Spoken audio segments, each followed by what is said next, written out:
Саламатсыздар ма?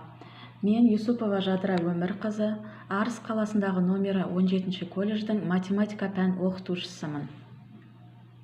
Бүгінгі сабағымның тақырыбы күрделі функцияның туындысы, тригонометриялық, кері тригонометриялық функциялардың туындысы, дәрежелік, көрсеткіштік, логарифмдік функциялардың туындысы. Сабақтың мақсаты күрделі функцияның туындысын, тригонометриялық, кері тригонометриялық функциялардың туындысы, дәрежелік, көрсеткіштік, логарифмдік функциялардың туындысы табу ережесімен таныстырып, оны дұрыс қолдану машықтарын қалыптастыру. Бірінші, күрделі функцияға тоқтала кетсек.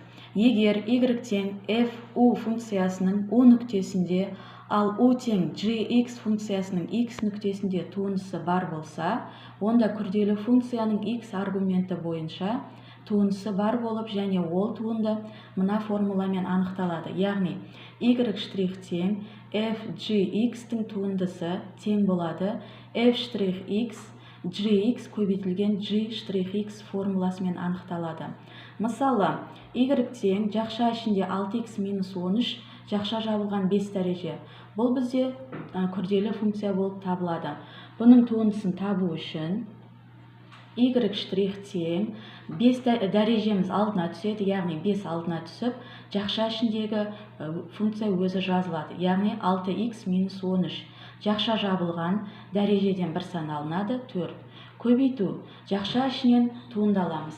6x-тің туындысы 6-ға тең, 13-тің туындысы 0-ге тең. 5 пен 6-ны көбейтіп 30 шығады. Жақша өзі көшіріліп, дәреже көрсеткішін жазамыз. Екінші мысал, y тең түбір астында 1 минус x куб. Бұл да күрделі функция. Бірінші функциямыз түбір, екінші түбір астындағы функция. Бұның туындысын табу үшін y' тең бірінші түбірден туындаламыз, 1 бөлінген 2 түбір астында x, 1 минус x куб.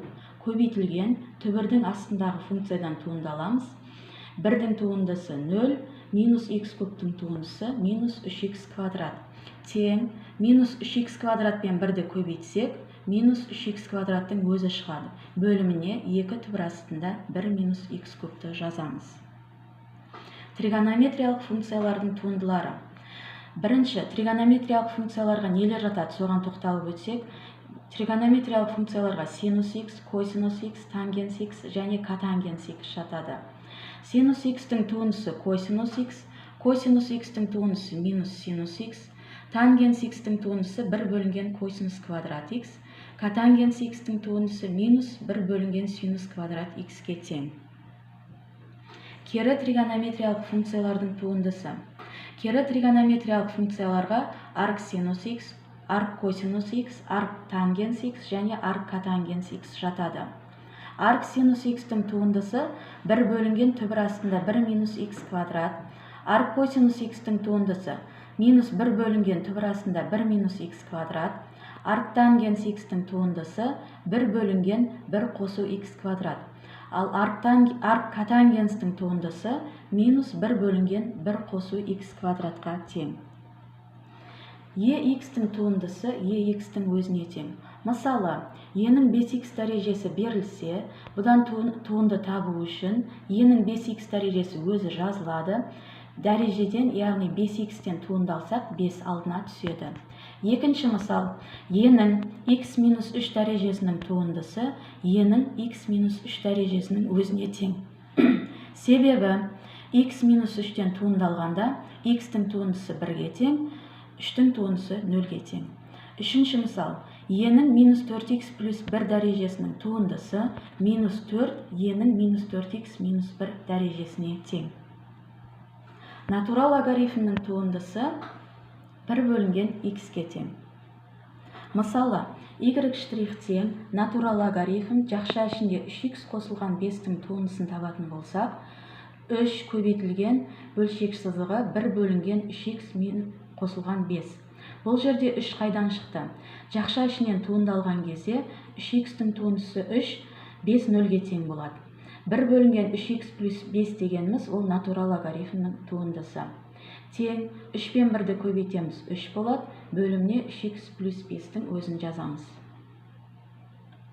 Көрсеткіштік функцияның туындысы. Көрсеткіштік функцияны біз a-ның x дәрежесі деп белгілейміз. a-ның x дәрежесінен туындалған кезде a-ның x дәрежесі көбейтілген натурал логарифм a болады. Мысалы, 2-ның x дәрежесінен туындалған кезде 2-ның x дәрежесі өзі көшіріледі, көбейтілген натурал логарифм 2 болады. Келесі мысалымыз 4-дің x плюс 5 дәрежесінің туындысы. 4-дің x плюс 5 дәрежесі өзі көшіріледі, көбейтілген натурал логарифм 4 болады. Логарифмдік функцияның туындысы.